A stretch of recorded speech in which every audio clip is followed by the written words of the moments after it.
बुधवार के दिन अगर अष्टमी पड़ जाए तो ऐसी कोई बीमारी नहीं जिसका इलाज ना हो पाए। हरा मूंग की कटोरी भर लो, उस पर गुड़ की एक थोड़ी गुड़ की बट्टी उस पर रखो, 5 बेलपत्र रख लो, और जिस व्यक्ति को बहुत भारी बीमारी है, कैंसर जैसा रोग भी है, किडनी लीवर जो भी उसके खराब हो रहे हैं, कोई तकलीफ है, बस वो कटोरी में मूंग लेकर उसमें गुड़ की खोड़ी रखकर 5 बेलपत्र रखकर 21 बार शरीर पर से उतार कर महाराज सीधे हाथ में रखकर अष्टमी तिथि के दिन बुधवार के दिन जो भी आ रही है गणेश जी के मंदिर में पहुंचा दीजिए। गणेश जी के मंदिर में पहुंचाएं, गणेश जी के राइट हैंड की ओर, आपका उल्टा हाथ होगा, गणेश जी का सीधा हाथ होगा, अर्थात जमीन पे ही रख देना, पर रखना भूमि पर। महाराज कैसी भी बीमारी हो, नहीं थोड़ा तुम्हें बुरा तो लगेगा जीजियो, जगदम्बा जितनी बैठी होगी ना, जो ओरिजिनल जगदम्बा होगी उसी को बुरा लगेगा, जो जगदम्बा है ही नहीं तो उसका काय का बुरा लगे। आग लगे बस्ती में अपन रो मस्ती में, अपने को भी करना उसमें। जो है ही नहीं जगदम्बा तो उसको काय का बुरा लगे, बुरा उसको लगे जो जगदम्बा ओरिजिनल। जो यहां से जाते से भिनक जाते, अब मत चले जाना मिश्रा जी की कथा में, और टीवी बंद कर दो आस्था चैनल, ये महाराज जब आए नहीं ये आग लगाए घर में। अरे बिना माचिस का माचिस है सियोर वाला महाराज, सोचना नहीं। मेरा जगदम्बाओं से भी निवेदन है, अगर तुम्हारा पति तुमको कुछ बता रहा है ना, 1 मिनट की देरी मत करना और सीधे अपनी सास के पास जाना। माई के बाद में पहले सास के पास जाना, मम्मी 2-3 दिन से इनको थोड़ा सा कुछ अच्छा नहीं लग रहा, क्या हुआ बेटा, मुझे बता छोरी क्या हो गया। पापा ऐसी बात है, मम्मी ऐसी बात है। तुमको अगर तुम्हारे पति ने कुछ बात बताई है तो सबसे पहले आप सास ससुर को बताइए, निर्णय वो देंगे, सुधार वो देंगे, क्योंकि घर का बाप है वो, घर की माँ है वो। उसने धूप में बाल सफेद नहीं करे, जिंदगी खपा दी तुमको बड़ा करने में, तुमको पाल पोष कर आगे लाने, पूरी जिंदगी गवा दी उस माता पिता ने तुमको आगे लाने के लिए। चिंता मत करना, दुख आए, भगवान कृष्ण ने 4 बार कहा मुझे बताओ क्या बात है, कुछ नहीं प्रभु बढ़िया एकदम, कहीं नहीं कहीं कहीं नहीं, और कहीं नहीं करता रिया। भगवान जाने लगे कहां, जहां युधिष्ठिर जा रहे थे उनके साथ में कृष्ण जा रहा है। युधिष्ठिर ने अर्जुन से कहा कृष्ण साथ जा रहे हैं, इनके सामने चौसर कैसे खेलेंगे, जुआ कैसे खेलेंगे, एक काम करो अर्जुन तुम भगवान कृष्ण से कह दो कि तुम बाहर ही रुक जाओ। अर्जुन गए दौड़ते दौड़ते, द्वारकाधीश की जय हो, सखा मित्र अर्जुन क्या बात है।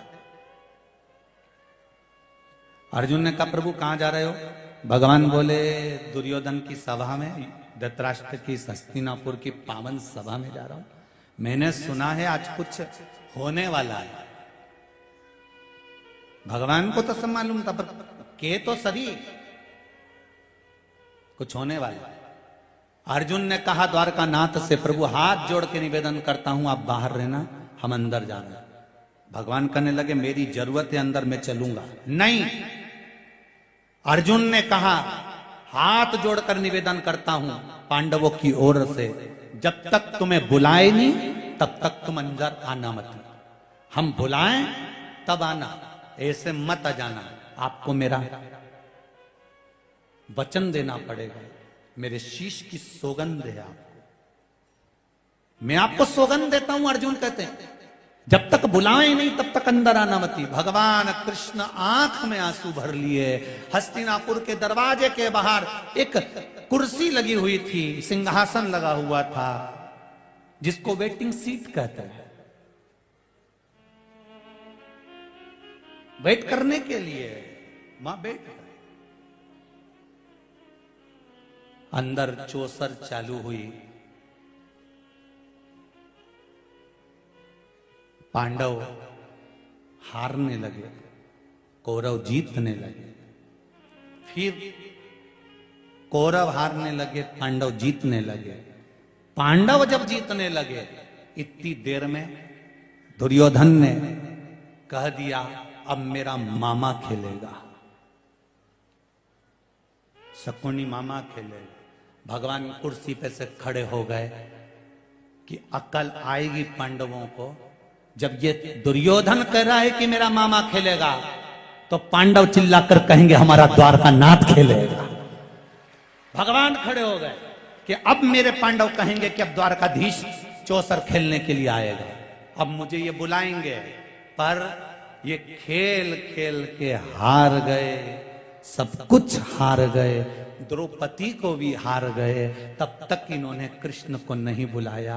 कृष्ण आंख से आंसू बहाते रहे, छटपटाते रहे, आवाज तो दे दो मुझको, मैं आ जाऊंगा, तुम बुलाओ तो मुझको, मैं आ जाऊंगा। नहीं आए। तब आखिरी में द्रौपदी का जब चीर खिंचाने लगा और द्रौपदी रोती हुई गुरु द्रोणाचार्य के सामने पहुंची, गुरुदेव आप तो साथ दे दो। भीष्म पिता ने मना कर दिया कि जैसा खाया अन्न वैसा हो गया, मन मैं नहीं बोल सकता। सबने मना कर दिया, धृतराष्ट्र गांधारी ने भी मना कर दिया। गुरुदेव आपने गुरु मंत्र दिया है, आपकी शिष्या को मैंने गुरु मंत्र लिया है, कम से कम कोई साथ नहीं देता, गुरुदेव आप तो साथ दे दो। तो गुरु द्रोणाचार्य ने कहा सुन बेटा, मैं तेरा गुरु हूं, मैं भी तेरा साथ नहीं दूंगा। बहुत अच्छे से सुन लेना रही देपालपुर वाली जी जी, सियोर वाला महाराज तुम्हारा साथ नहीं देगा, आज भी लिख के रख लो। जो गुरु द्रोणाचार्य ने कहा था, और कहीं का महाराज तुमसे कहे कि हम बैठे हैं तुम तो जाओ, हम बैठे हैं तुम तो करो ये काम, तो समझ लेना कि दो चार रटेची का काम है। समझ लेना कि कहीं ना कहीं गरुण घंटी बजने वाली है, क्योंकि भागवत जी कह रही है कि गुरु द्रोणाचार्य करें। सुन द्रौपदी का जो पूजन का विधान है, उस विधान में कोई गर्म चीज की महत्वता नहीं है। क्या कोई गर्म चीज की महत्वता? फिर भी दुनिया के लोग अपनी बुद्धि लगाकर माता की जब पूजन करने जाते हैं तो वहां अगरबत्ती भी जलाते हैं और दिया भी जलाते हैं। अब एक तरफ तो तुम माता को ठंडा पानी का भोग लगा रही हो, एक तरफ तो ठंडा भोजन चढ़ा रही हो, एक तरफ तो ठंडा का प्रयास कर रही हो, और ऊपर से माता को तुम दिया लगाकर अगरबत्ती लगाकर तुम माता को सम्मुख में गर्म तत्व को प्रदान कर रही हो। और फिर आकर कहती हो कि मेरा बच्चा क्यों बीमार पड़ता है, मेरे पति को आगे बार बार ये कष्ट क्यों आता है, घर में लोग चिड़चिड़े क्यों हो जाते हैं, घर में लोग क्लेश क्यों करते हैं, आखिर कारण क्या है? तो कारण तो तुम खुद हो कि जो चीज लिखी है वो ना करते हुए दुनिया जो कर रही है तुम वो करना चाहते हो। तुम भगवान की पूजन उस विधान से नहीं करना चाहते जो विधान शास्त्रों में।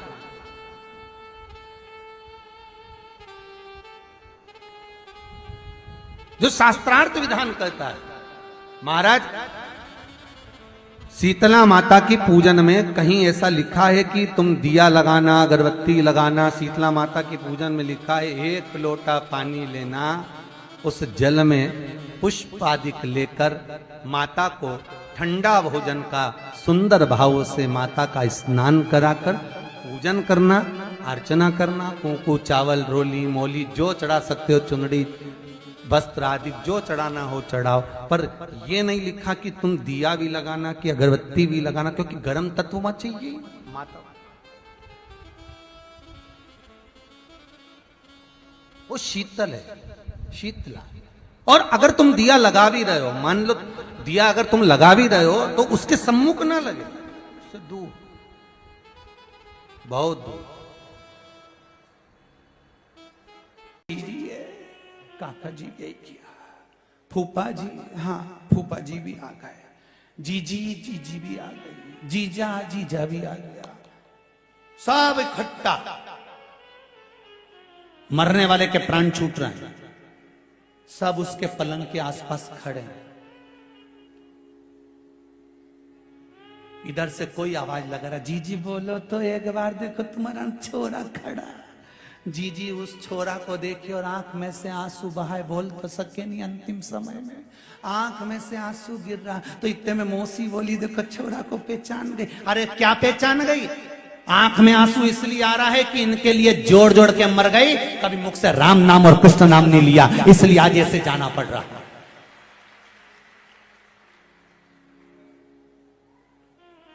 सबको बुलाया। अरे हाथी की कथा कहती है, गजेंद्र मोक्ष की कथा श्रीमद् भागवत की। हाथी के प्राण छूट रहे थे, सारा परिवार पास में खड़ा हुआ था। हाथी का कोई पैर छुड़ा पाया था? अरे बोलो तो, किसी ने छुड़ाया हाथी का पैर? कोई नहीं। फिर हाथी ने विचार कर लिया, ए सब दिखावे का है, सब चोटाओं ने जीतता है, सब लुटेरा नंबर 1 का चोटा हूं। जिस घर में अपन रहे, परिवार में जिसमें रहे, ये सब चोटा ही तो है। मरते से ही सब निकाल लेगा चोटा हूं, सब आधी रात के ही गाया। और आखिरी में भी नहीं छोड़ेंगे, आग लगाकर आने के बाद में तीसरे दिन फिर पहुंच जाएंगे, डंडा लेके, फावड़ा लेके, खारी समेटने नहीं, देखने जाए, देखो कहीं सोना की बाली तो नहीं दी। जब इनके कहीं नहीं मिले तब 2-4 हड्डी उठा के लिए आए और घर पे आके फिर मीटिंग करें, हरिद्वार ले जाएं कि नेमावर ले जाएं कि नर्मदा जी ले जाएं। और अम्मा कहती मर गई, छोरा एक बार मुझे नर्मदा नहवाला, एक बार हरिद्वार ले जा, एक बार इलाहाबाद प्रयागराज ले जा। नहीं ले गया और अब हड्डियों को ले जा रहा, और इतने प्रेम से ले जा रहा, सीट बुक करा ट्रेन की। चाय पिए तो पहले अम्मा को पिलाया, वो 4 हड्डियों को। रोटी खाए तो पहले उनकी पत्तल निकाले और क्या क्या अम्मा खा लो। अम्मा भी मन में सोच रही, जिंदा थी तब नहीं ले गया और अब लोटा में भर के ले जा रहा है। अम्मा ने भी सोच लिया, तू भले मुझे गंगा छोड़िया चाहे गया जी छोड़िया, कहीं नहीं जाऊंगी, यहीं देपालपुर में तेरी छाती पे मुंह डालूंगी, जा जा जा, नहीं जाऊंगा, जा। अब सारा महाराजों से पूछती फिर रही, बताओ क्या हो गया? पितृदोष लग गया। तो हम तो अम्मा जी के तो गंगा जी छोड़िया है। नी गई डोकरी, नी गई, आ गई वापिस लाए। सबसे निवेदन है, जीते जी माँ बाप का इतना सम्मान कर लो, इतना आदर कर लो कि गंगा नी भी जाए तो भी तर जाए और जीवन तुम्हारा सार्थक हो जाए। मरने के बाद गुलाब जामुन खिलाने से कुछ नहीं होगा। मरने के बाद वो मालवा के संत श्री नागर जी महाराज बड़ी सुंदर लाइन बोले, तेरा तेरा दिन याद करे, क्यों रे नर सुमिरन क्यों करे। और इसके बाद नुक्ति झड़े, क्यों रे नर सुमिरन क्यों। फिर तो कहता बोले, गरम लाओ। गुलाब जामुन आए तो उंगली का इशारा दे, दो तल दे। परसने वाला भी के एक से काम नहीं चले। फिर बियाई जी का मतलब क्या हुआ? फिर सब्जी भी आई नहीं बाल्टी में तो कहता जा तरी तरी तरी तरी, तो वो भी के ऐसे ही मरी तरी, सब धरा रहे। अरे भाई,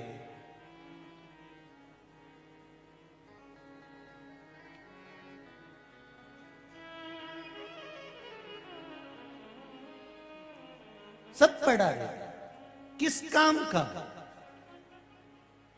जीते जी सेवा करो माता पिता की, जीते जी आदर करो माता पिता का। घर के जितने बड़े बुजुर्ग बैठे हैं इनका सम्मान करना प्रारंभ कर दो। घर में भले जेठ हो जेठानी हो, जो भी हो, तुम्हारे से छोटे हो चाहे बड़े हो, सबका आदर करना प्रारंभ कर दो, सम्मान करना प्रारंभ कर दो। वाणी में मिठास लेकर आओ। पहले दुनिया के लोग कहते हैं कि ये कलिकाल में हो क्या रहा है, जिधर जाओ लोग एक लोटा जल लेकर शंकर जी के मंदिर जा रहे हैं, बच्चे मंदिर जा रहे हैं, बूढ़े लोग मंदिर जा रहे हैं, शिव के भजन में लगे, शंकर के गुणगान में लगे, शंकर के स्मरण में लगे। आज गांव शहर पैसे वाला करोड़पति हो, चाहे रोड पर रहने वाला एक साधारण सा गरीबड़ा ठेला चलाने वाला क्यों ना हो, वो भी मजदूर हो, वो भी एक लोटा जल शंकर जी को चढ़ा रहा है। ये कलिकाल में शिव युग आ गया, कलयुग गया, शिव का युग।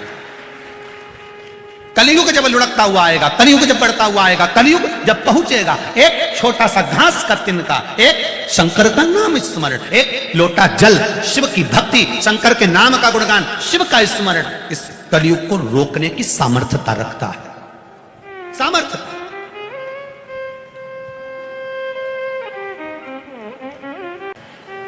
भगवान का भजन करने वाला, बड़ा आनंद में रहने वाला, एक बड़ा प्रिय शिव जी का एक भगत था जिसका नाम था भीमा भगत।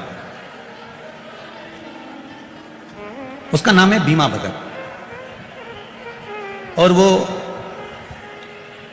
जो भीमा भगत है, शिव जी का गुणगान करने वाला, शंकर का भजन करने वाला, शिव की स्मरण करने वाला, शिव भक्ति में डूबने वाला, शंकर का गुणगान करने वाला, शिव भक्ति में रमने वाला, वो भीमा भगत अपनी धर्म पत्नी के साथ, अपने परिवार के साथ, अपने बच्चों के साथ भगवान के भजन में लगा रहता था। नगर में जो काम उसको मिल जाता, जो कार्य उसको मिलता, कोई किसी के यहां पर अगर बोझा ढोना है तो लोग कह देते भीमा को बुला लो, भीमा भगत को बुला लो। किसी के अगर कोई शादी हो रही है, कोई काम बड़ा है, तो कह दिया भीमा भगत को बुला लो। उस भीमा भगत को लोग बार बार बुलाते थे कि हमारे यहाँ शादी है, हमारे यहाँ बुला हुआ है, हमारे यहाँ ये काम है, हमारे यहाँ वो काम है। ये काम कर देता था, थोड़ा सा कुछ मिल जाता था तो घर का गुजारा हो जाता। ये कथा नहीं है, यह हमारे जीवन का चरित्र है, इसको बड़े ध्यान से सुनना। बहुत दूर दूर से आप लोग आए हो, बहुत काया कुटीर खाली करना पड़ेगा, आएगा नोटिस जमानत न होगी, पल्ले में तेरी कुछ अमानत न होगी, जैसा की कैद तुझे चढ़ना पड़ेगा, काया कुटीर खाली करना पड़ेगा। बड़ा मुश्किल है मनुष्य। करो शिव का भजन।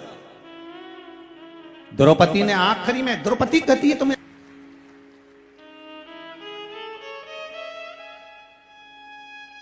अब जरा ध्यान दें, कौन लगवा रहा है?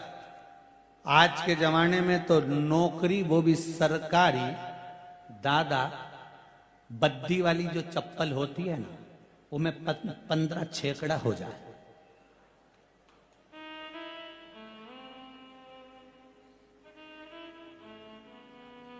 कौन कर रहा है? लोग कहते हैं कि जब भगवान ने हमारे साथ गलत किया, इनको उठा लिया, इनको रख दिया, इनको ले गए, दुख हमारे ऊपर पहाड़ टूट पड़ा। लोग कहते हैं अब कौन साथ देगा? मेरा निवेदन है, हिम्मत मत हारना। कोरोना महामारी में भी अगर आपके यहां गमी हुई है, कोई चले भी गया है, कोई शांत भी हो गया है, कई बहुएं, बेटियां, माताएं, कई लोग शांत हुए। साहब, कोरोना महामारी कोई साधारण आई थी? कोई साधारण सी बीमारी थी क्या? और तीसरी लहर भी दमदार आने वाली थी। वो तो आपने श्री शिवाय नमस्तुभ्यम और जल का जो अभिषेक करा है शंकर का, गवा दिया भगवान शिव ने।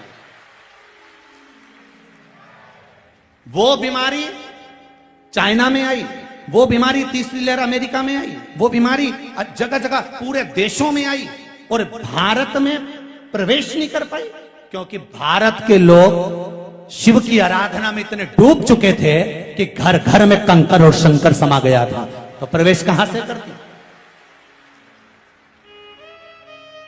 ये शिव के प्रति विश्वास जीत गया।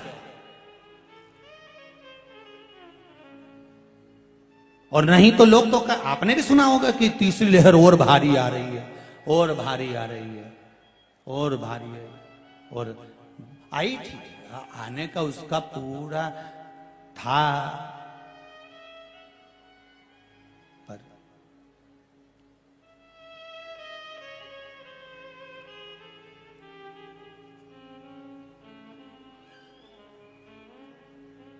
भोलेनाथ दया करना,